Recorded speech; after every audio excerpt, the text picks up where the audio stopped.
नमस्कार दोस्तों, मैं सीए बलजिंदर आपका बहुत-बहुत स्वागत करता हूं मेरे इस यूट्यूब चैनल में। दोस्तों, जैसा कि आप सबको जानकारी है कि देश में जो कोरोना वायरस है, उसकी वजह से बिज़नेसेस को बहुत ही नुकसान हुआ है। हालाँकि इसके लिए समय-समय पर सरकार द्वारा बहुत से स्टेप लिए गए हैं, जिसमें कि मॉरेटोरियम ऑफ लोन भी इंक्लूड है, जिसकी जो अवधि है वो 31 अगस्त को खत्म हो रही है। तो इन सभी बिज़नेस को हेल्प करने के लिए, खास करके एमएसएमई सेक्टर को हेल्प करने के लिए अब आरबीआई ने एक नया सर्कुलर इशू किया है 6 अगस्त को, जिसमें कि रीस्ट्रक्चरिंग ऑफ एडवांस के बारे में बताया गया है और वो भी जो उनकी क्लासिफिकेशन ऑफ एसिड को डाउनग्रेड किए बिना। तो आज की इस वीडियो में मैं दोस्तों आपको बताऊंगा रीस्ट्रक्चरिंग ऑफ एडवांस के बारे में कि रीस्ट्रक्चरिंग होती क्या है और इसकी क्या गाइडलाइन है, उसके बारे में आज हम विस्तार से अपनी इस वीडियो में डिस्कस करेंगे। लेकिन आगे बढ़ने से पहले दोस्तों मैं आपसे रिक्वेस्ट करना चाहूँगा कि अगर आप मेरे इस चैनल पर नए हैं तो चैनल को सब्सक्राइब करें और अगर वीडियो पसंद आए तो इसे लाइक और शेयर करें। चलिए दोस्तों, बिना टाइम गवाए शुरू करते हैं अपना आज का वीडियो। तो दोस्तों, पहले मैं आपको बताना चाहूँगा कि रीस्ट्रक्चरिंग होती क्या है दोस्तों। तो restructuring is an act in which a lender for economic or legal reason relating to the borrower financial difficulty grant concession to the borrower.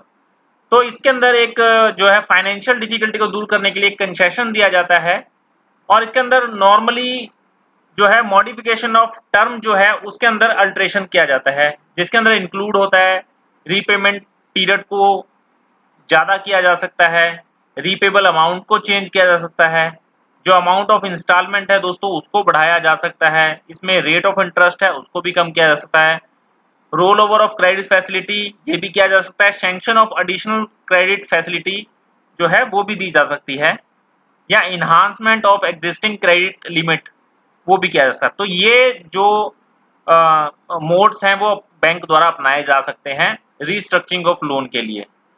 तो यहाँ तक तो आपको क्लियर हो गया होगा दोस्तों। तो अब हम बात करते हैं उस सर्कुलर के बारे में जिसमें कि रीस्ट्रक्चरिंग के बारे में बताया गया है।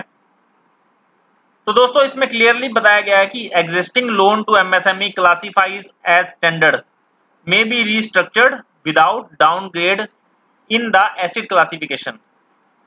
इसका मतलब ये है कि दोस्तों, जब भी आप किसी रीस्ट्रक्चरिंग के लिए जाते हैं तो उस केस के अंदर जो आपका अकाउंट है उसको डाउनग्रेड कर दिया जाता है, लेकिन इस सर्कुलर की वजह से दोस्तों आपका जो अकाउंट है वो डाउनग्रेड नहीं किया जाएगा, subject to the following condition. अगर ये जो कंडीशन है ये फुलफिल होती है तो उस केस में आपका जो अकाउंट है उसको डाउनग्रेड नहीं किया जाएगा।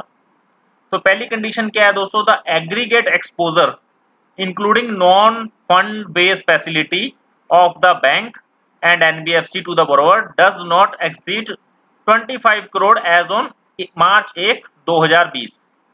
इसका मतलब ये है कि दोस्तों 1 मार्च 2020 को जो आपका एग्रीगेट एक्सपोजर है जिसके अंदर नॉन फंड बेस भी इंक्लूड है। नॉन फंड बेस अगर किसी को नहीं पता दोस्तों, उसके लिए मैंने वीडियो बना रखी है जिसका लिंक मैं डिस्क्रिप्शन में शेयर कर दूंगा।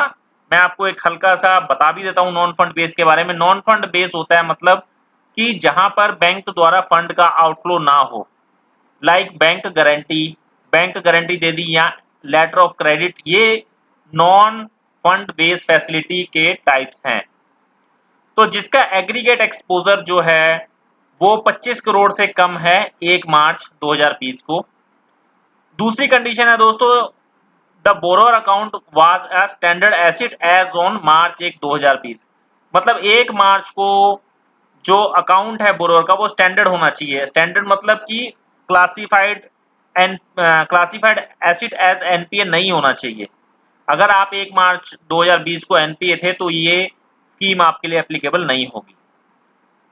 और तीसरी कंडीशन है दोस्तों, जो रीस्ट्रक्चरिंग है बोरोअर अकाउंट में वो इंप्लीमेंट हो जानी चाहिए 31 मार्च 2021 से पहले पहले। तो 31 मार्च 2021 से पहले पहले रीस्ट्रक्चरिंग हो जानी चाहिए। चौथी कंडीशन है दोस्तों, the borrower entity is GST registered as on date of implementation of restructuring. मतलब आपका जीएसटी में रजिस्ट्रेशन होना चाहिए, लेकिन यहाँ पर यह भी क्लैरिफाई कर दिया गया है कि जिनको जीएसटी में रजिस्टर करना कंपलसरी नहीं है, मतलब जिनको एग्जेम्प्ट है रजिस्ट्रेशन, उस केस के अंदर दोस्तों रजिस्ट्रेशन की आवश्यकता नहीं है। पांचवी दोस्तों कंडीशन ये है कि asset classification of the borrower classified as a standard may be retain as such. जैसा मैंने आपको बताया था कि अगर आप रीस्ट्रक्चरिंग के लिए जाते हो इस स्कीम के अंदर, तो आपका जो जो आपका क्लासिफाइड है, मतलब आपका जो अकाउंट है, अगर वो स्टैंडर्ड है तो वो स्टैंडर्ड ही रहेगा।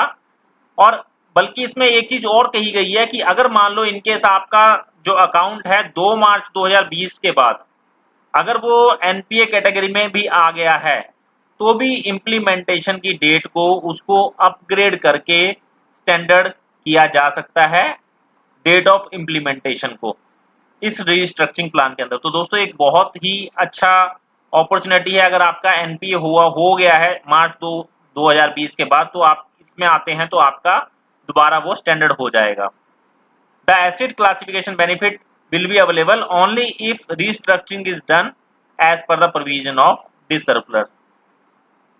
एंड लास्ट में दोस्तों ये कहा गया है कि account restructure under this guideline bank shall maintain additional provision of 5% over and above the provision already held by them. तो इसमें बैंकों के लिए बोला गया है कि बैंक को जो है एडिशनल प्रोविजन बनाना है 5% का, जो प्रोविजन उन्होंने ऑलरेडी बना रखा है। तो दोस्तों ये वो कंडीशनें हैं। इसके अलावा ये सर्कुलर एक डेटेड 11 फरवरी 2020 को आया था। बाकी condition same as it is रहेंगी। तो दोस्तों ये वो कंडीशनें हैं, अगर आप ये कंडीशनें फुलफिल करते हो तो आप अपने लोन का जो है रीस्ट्रक्चरिंग करवा सकते हो।